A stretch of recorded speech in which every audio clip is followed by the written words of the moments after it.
Tahimik ang ospital. Hindi yung katahimikang nagpapahinga, kundi yung katahimikang parang may hinihintay. Sa dulo ng isang lumang kalsada sa probinsya, nakatayo ang San Lazaro Memorial Hospital. Isang gusaling matagal nang isinara pero hindi kailanman nakalimutan. Ayon sa matatanda, isinara raw ito matapos ang sunod-sunod na misteryosong pagkamatay ng mga pasyente noong dekada 90. Walang malinaw na paliwanag, walang opisyal na ulat, at isang gabi, basta na lang itong iniwan na parang walang nangyari. Mula noon, wala nang gustong bumalik. Ako si Marco, isang freelance videographer na mahilig mag-explore ng mga abandonadong lugar para sa content, mga lumang bahay, eskwelahan at pabrika. Pero ngayong gabi, ospital ang pakay ko. Alas 11 ng gabi nang makarating ako sa harap ng gusali. Dalawang palapag ito, kupas ang pintura, basag ang ilang bintana, at ang malaking pintuan sa harap ay nakabukas. Parang kusang nag-aanyaya sa kung sino mang maglalakas loob pumasok. Habang inaayos ko ang kamera, napansin ko ang isang bagay na hindi dapat nandoon. May ilaw sa loob. Mahina at dilaw, parang galing sa lumang fluorescent lamp. Imposible iyon, dahil matagal nang walang kuryente ang lugar na ito. Pero nandoon ang ilaw at parang unti-unti pang gumagalaw. Sa kabila ng kaba, pumasok ako. Sa unang hakbang pa lang sa loob, sinalubong na ako ng amoy ng lumang gamot, alikabok, at isang mabigat na baho ng pagkabulok na tila nakakapit sa hangin. Ang sahig ay may mga bakas ng gulong na stretcher, paikot-ikot, parang paulit-ulit na may itinulak at hinila pabalik.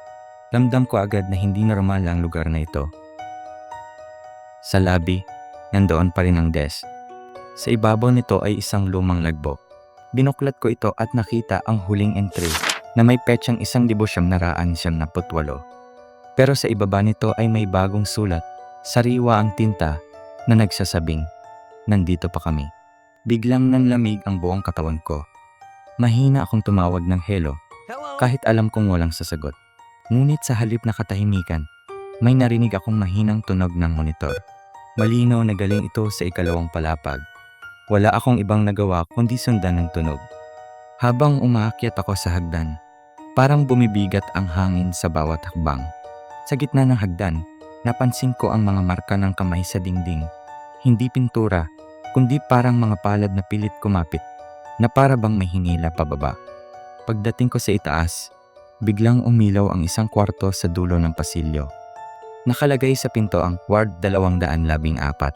Bahagyang nakabukas ang pinto. Sa loob ay may hospital bed at kurtinang dahan-dahang gumagalaw kahit walang hangin. Lumapit ako at muling tumawag. Biglang huminto ang tunog ng monitor. Maya-maya, may bumulong sa likod ko. Mahina pero malinaw. Tok. Masakit po. Napalingon ako agad, ngunit wala akong nakita. Sa salamin ng ward, doon ko nakita ang refleksyon ko at isang batang nakatayo sa likod ko. Maputla ang balat nito, patient gown at wala itong mata, itim lang ang mga butas. Napasigaw ako at napaatras. At nang tumingin ulit ako, bigla siyang nawala. Kasabay nito, biglang nagsara ang pinto ng ward. Sabay-sabay na umilaw ang lahat ng kwarto sa hallway. Nagsimula ang mga tunog ng iyakan, ungol at bulungan. Parang daan-daang pasyente ang sabay-sabay na humihingi ng tulong. Tumakbo ako pababa para makalabas. Pero pagdating ko sa lobby, wala na ang pintuan. Sa halip, may bagong hallway na hindi ko nakita kanina. Sa dulo nito ay may karatulang nakasulat, Intensive Care Unit. Ayaw kong pumasok, pero parang may humihila sa akin. Sa ICU, may mga kama na may mga aninong nakahiga. Gumagalaw sila, pero wala silang malinaw na anyo. Sa bawat kama ay may chart. Binasa ko ang isa at nakita ko ang pangalan ko. Marco Reyes, status critical, oras 11, 4:47 PM. Napatingin ako sa relo ko. Eksaktong 11, 47 ng gabi.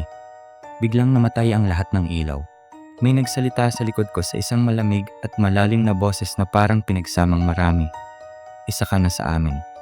Nang bumukas ang ilaw, nakahiga na ako sa hospital bed. Hindi ako makagalaw. May IV sa braso ko at mask sa mukha. Sa paligid ko ay nandoon ang batang walang mata, isang matandang babaeng hirap huminga, at isang nurse na walang mukha. Lumapit ang doktor. Wala siyang ulo. Sa leeg niya ay may monitor at doon ko nakita ang sarili ko. Nakahiga, walang buhay, habang nagfa-flatline ng screen. Malingaw-ngaw ng mahabang. Nagising ako sa labas ng ospital, nakahandusay sa damuhan. Umaga na. Wala ang camera ko, wala ang sasakyan ko. Akala ko panaginip lang ang lahat. Hanggang sa makita ko ang marka ng IV sa braso ko. Sa bulsa ko, may papel, isang hospital discharge form. Nakalagay doon ang status, release. Sa ibaba, may isang maikling note, babalik ka rin. Mula noon, tuwing 11:00 ng gabi, naririnig ko ang tunog ng monitor sa tenga ko. At minsan, kapag tumitingin ako sa salamin, may nakatayo sa likod ko, nakangiti, tahimik at naghihintay.